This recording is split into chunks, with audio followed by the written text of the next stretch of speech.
Hello, this is Ben Manis with Manis the Menace Productions. Today is our final interview of the Part 3 series. Today we'll be interviewing Kublai Khan. Unfortunately, like the other two, he can't be here today, but thankfully I was able to write down what he had to tell me for all my questions. So, without further ado, for the final time, let's get right into it. What was your early life like? Well, mine was a lot better than my grandfather, Genghis Khan. I am definitely the favorite child since I'm the middle child of the four. I would travel while my grandfather expanded the Mongolian Empire. I lived a traditional lifestyle of living in a yurt and learning to shoot arrows and riding horses. Wow, your childhood seems very good, but how did you first become a leader? Well, I first ruled a small part of North China given to me by my grandfather, where I gained an interest in Confucianism and Buddhism. However, my biggest break was in my 30s when my brother Mungi promoted me to the leader of the entire North China. Can you tell me about the conquering of the Song dynasty in China? I conquered the Song dynasty because my brother Mungi had asked me to help him take China for the Mongol Empire. However, I learned he had been killed during the conflict. Afterwards, I would return north to keep ruling. What is the story about a civil war over being the Great Khan? My brother Arki had no right, first of all. He can't just claim Khan before someone's death. So, a 4 years war resulted in me defeating that slob and being crowned Great Khan. What is the Yuan dynasty and how did you take over? The Yuan dynasty is what I formed after the defeat of the Song dynasty in 1279.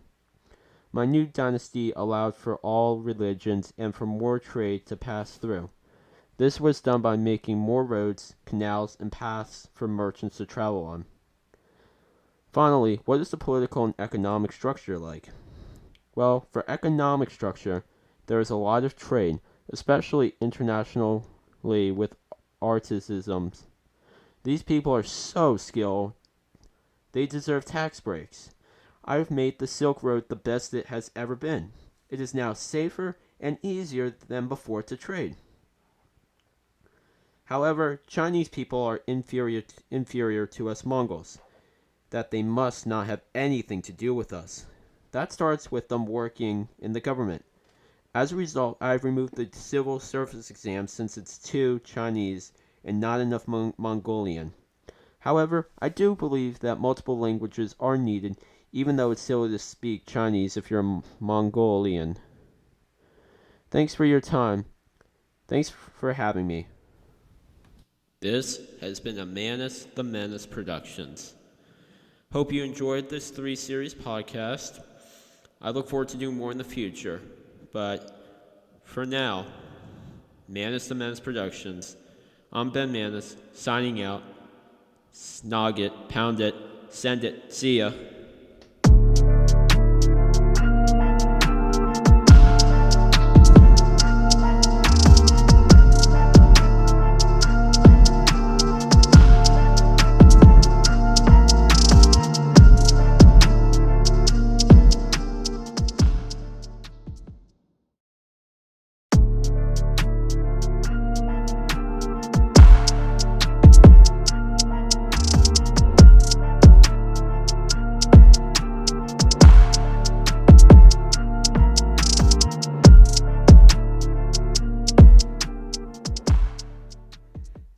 Hello, my name is Ben Manis, and I'm with Manis the Menace Productions. This is my podcast, and let's get into it.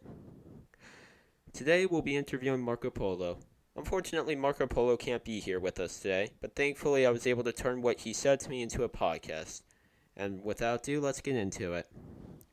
So, how long have you been on your journey, and when did it start? To which Marco Polo responded, "It began in 1275 and has lasted 25 years with a total of 5,600 miles traveled." So while on your journey, you became part of the Khan's court. What was that like? Due to my ability to speak four languages, I became a favorite to Genghis Khan. As a result, I got appointed to high positions in the administration. It was as if I was born for this exact job. I went on special missions to places like China, Burma, and India, and no one from Europe has visited such places yet. So I have heard that you were surprised about money being used instead of gold and silver for trade. Tell me more about it. Absolutely. I was in complete shock the first time I saw its existence. However, after some thought, I feel that this new paper money is the reason why Kublai Empire has succeeded. People could buy anything they want without having to carry such great weight. After your job in the Khan's court, where did you go and what happened there? I went to China next, traveling all over. There was a great shock of how China could have such great power, wealth, and a very complex structure in its society. The yuan have been making roughly 125,000 tons of iron, and in one province alone, 30,000 tons of salt annually. The most impressive part of this is how it's even possible.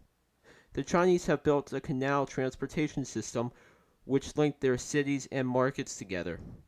Even in China, paper money can be used pretty much everywhere. Nowhere in Europe today matches the luxury the Chinese live in. They wear silk garments, use fine china bowls, and as stated below, China is even better than Europe right now. What did you do, though, right before you came home? For 3 years, starting in 1277, I was a tax inspector in Yazhou. I was appointed by Kublai Khan and also visited Hangzhou since it reminded me of Venice, which I loved dearly. On the way home, 600 passengers and crew died on a 2-year sea trip. However, I will not say the cause since I personally don't care enough. I am here and that's what matters. They are just people unlike me, who is the greatest of the people. Thank you for your time, but one final question I have is, how was the return home? I almost never came home to tell you of my adventures. I have been in the Khan's court for 17 years and had gained a massive amounts of wealth in jewels and gold. I had to leave because my wealth may be gone if he died on me from old age. I had to escort a Mongol prince to marry a Persian prince. Thanks for your time. What are you planning to do next? I am going to write a book that goes along with this interview, but in more depth. Thank you for helping me spread my word of my discovery of a place no European has been to. This has been a Manus the Menace Productions. Next week we will be interviewing Genghis Khan, the great Mongolian leader of all time. For now, I am Ben Manus, and I'm with Manus the Menace Productions.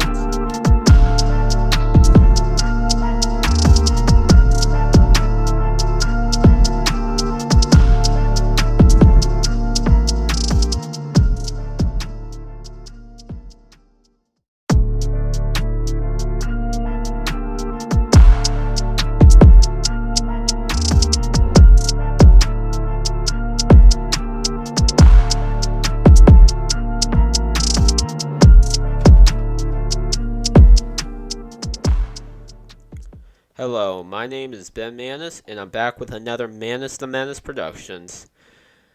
Today we're interviewing Genghis Khan. Without further ado, let's get right into it. But before we begin, he unfortunately cannot be with us today, but I'm able to record what he said to me directly. So you had a tough life growing up. What was that like? My life is very different from your life. I was born around 1162, since I love for people to guess how old I am, and my birth name was Temujin. I later found out my dad kidnapped my mom and forced into marriage. Since there were many people in different tribes, there were lots of war and stealing between us rivals. So my dad was dead when I was 10 from poisoning by another tribe. I still don't know which one did it, but they will be dead eventually. They, they suffer later. I was even abandoned by the tribe, so me and my siblings had to survive together. So you killed your own sibling. Why? Any regrets? I wanted to be head of my poverty household, so I did what had to be done. My half brother never saw it coming, but I don't have any regrets. Without his death, I would not be here talking to you here. I believe my original clan who abandoned me, enslaved me, however, I escaped. How'd you go from nothing to a huge empire? My great empire came after my wife Borzi was kidnapped. The marriage was in 1178 with 4 sons, but I don't pay attention to how many daughters I have. I felt this great power of rescuing her was a must. After the great success, I got my alliances. Along came my following with my image of a warrior. However, I think I have said too much because a private life is the best one. Okay, but how do you really get a great society? Once you capture someone in a tribe, you kill the leaders. Then take the remaining personnel and make them part of your group, which turns to an empire. Then by 1205, I had removed all the remaining rival tribes, and even killing my best friend, Jamkua. Then call a meeting for the whole group to decide in which next year I become Chinggis Khan. How does your government system work? My system works through a centralized government. Once you take over a kingdom, you appoint people for the local government from the society you attacked. I have set up a feudal-based government as well. What is your economy system like? You must run an empire heavily based on trade, since it is the best financial system if you need stuff but can't produce it. Also, you save the doctors, craftsmen, astronomers, and mathematicians to help you grow your empire through research and producing goods. The production of goods allows for more trading and lets you gain more wealth. Finally, if someone trades, you give more than the asking for the encouragement of more trade. Final question. Did you spread the plague? No, it was some inferior trader unaffiliated to my empire. Why make others in pain if not in war or have surrendered to me? Thank you for your time. This has been a Manus the Menace podcast production. Next week, we'll be looking at Kublai Khan. Until now, I'm Ben Manus. Look forward to seeing you soon.